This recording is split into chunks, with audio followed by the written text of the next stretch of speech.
The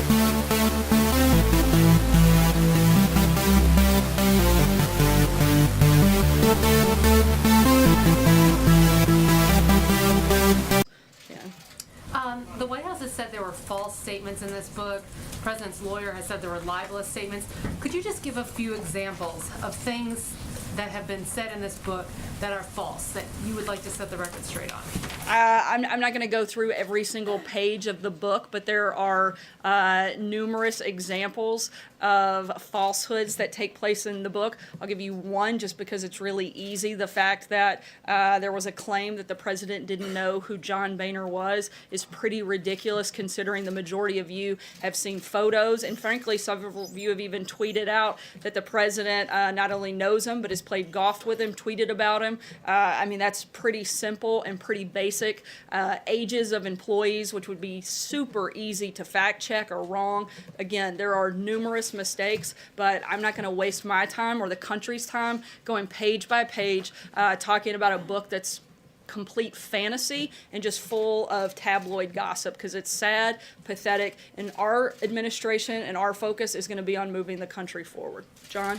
What's the president's reaction to the growing number of suggestions, both in this book and in the media, that he's mentally unfit to serve as president? The same way we have when it's been asked before, that it's disgraceful and laughable. If he was unfit, he probably wouldn't be sitting there and wouldn't have defeated the most qualified group of candidates the Republican Party has ever seen. This is an incredibly strong and good leader.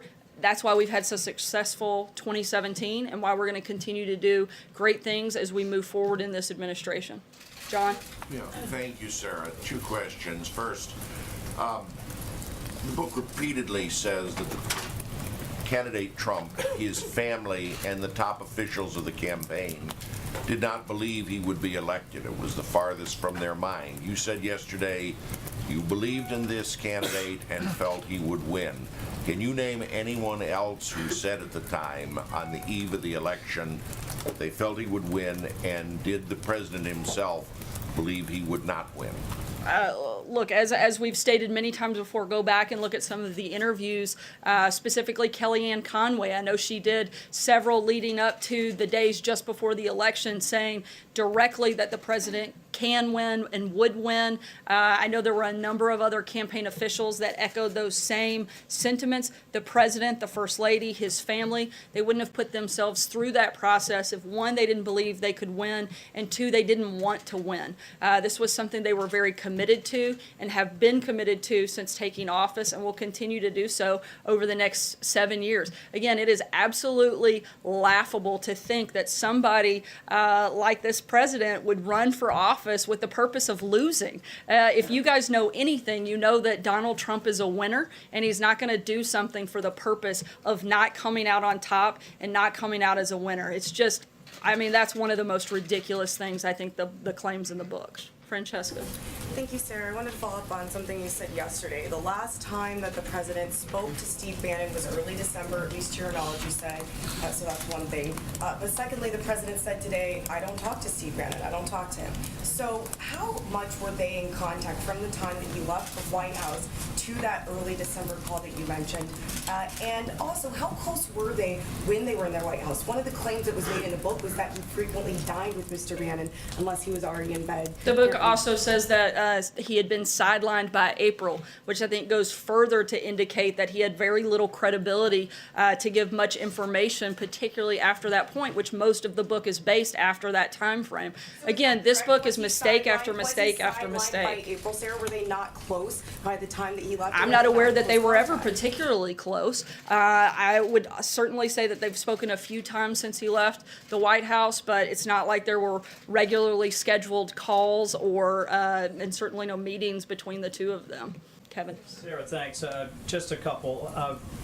I just want to ask you, broadly speaking, what's your level of exhaustion when you have to have this issue out there when there are other policy issues you're trying to get to and trying to communicate to the American people? How do you balance that? And I guess the obvious would be, did you speak to the president specifically about what has been said, or at least has been released about this book? I have spoken to the president about some of the specifics that have come up. In terms of the level of exhaustion, I'm less concerned with my exhaustion as I am with the people of this country who frankly probably could care less about a book full of lies and would really like to hear more about the booming economy, the crushing of ISIS, all of the great things that are happening in this country, or all of the big problems that we're focused on tackling. I don't think they really care about some trash that an author that no one had ever heard of until today, or a fired employee wants to peddle. This is the focus of this administration, is moving our country forward, and hopefully everybody in this room will join us in that effort and focus on some of the policy components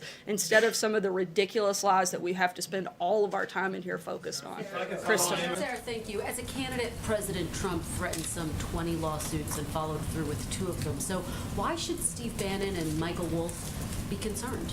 I think that regardless of whether or not there's a lawsuit, they should be concerned about peddling fake stories. They should be concerned about putting out information that's not true. They should be concerned about the fact that we're spending all of our time here focused on talking about this instead of things that people in this country care about. I think that's a really sad process, and I think that that should be everyone's concern. Is the president committed to following through with these lawsuits? I think that's a question you'd have to talk to his attorneys about, and whether or not that moves forward and what that looks Don't like. you just run the risk of increasing book sales, though, Sarah?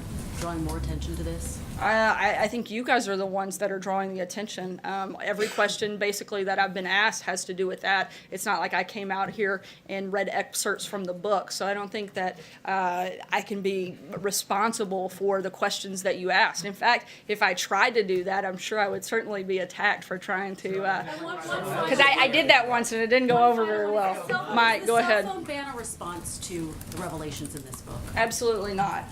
That's a ridiculous characterization. This is about the security and the integrity of the technology systems here at the White House. This is something that has been in process and in the works for over 6 months, and we were making sure that all of the information and the ability for the government phones to increase their ability for other application so that we can comply with Presidential Records Act. That was a big piece of making sure that this was done. Now that that process is completed, we can move forward, and that'll start next week. Brian? Thanks. I'd like to drill down on something that Peter asked yesterday, and I profess my ignorance in this, but next week when he goes for You his said it, dumb not me. smile, Yeah. so I mean, if next you want to week- call yourself ignorant, I am. I'm But not next going to week when argue. he goes for so enlighten me, make me smart. So next week when he goes to his physical, are there mental acuity tests that go along with that, or is it purely physical in nature? We'll discuss, as I said, when I announced that he was going to be doing the physical. We'll have a readout of that after that is completed, and we'll let you know at that The time. second question I have for you is, yesterday you said Steve Bannon was entitled to his own opinion, but not his own facts. This administration has said on many occasions that they are entitled to alternative facts. So how is that different with Steve Bannon? This administration has not said on numerous occasions that there are alternative facts. I know that there was one reference in which they were saying there's basically 2 sides to the story. I think that's very different than completely false information and an opinion. Ashley? Sarah, it's an incredibly high bar for a public figure to win a libel case, a public figure, especially like the president. So I was hoping you could explain why the president thinks it's an appropriate use of attention and resources to marshal both his West Wing and his legal team against the book's author, the book's publisher, and a former staffer. In terms of a legal argument, I would refer you to the president's attorneys, but in terms of the merits, I think it's pretty clear. I don't think we have been tiptoeing around our feelings on this. It's completely tabloid gossip full of false and fraudulent claims, and I would refer you to the president's attorneys on what that looks like in the court of law. I'll take one last question. Jim? Sarah, you were calling the Michael Wolff book a book full of lies. Didn't this White House give Michael Wolff all the access that he wanted? Absolutely not. In fact, there are probably more than 30 requests for access to information from Michael Wolff that were repeatedly denied, including within that at least 24 requests of him asking to have an interview with the president, which he never did. He never discussed this book with the president. And to me, that would be the most important voice that you could have if you were looking to write a book about an individual, would be to have some time with him. He never did. He was repeatedly denied that, I think because we saw him for what he was, and there was no reason for us to waste the President of the United States' time. And frankly, since we were unable, I'll let you have one Okay, I follow-up. appreciate that. Should the letter from the president's lawyers aimed at Steve Bannon and aimed at the publisher be interpreted as a threat from the United States government, from this administration, to not publish this book?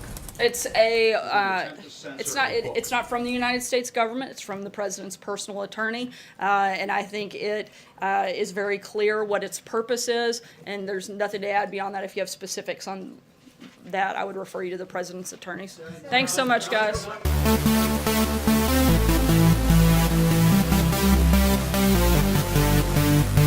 Thank you.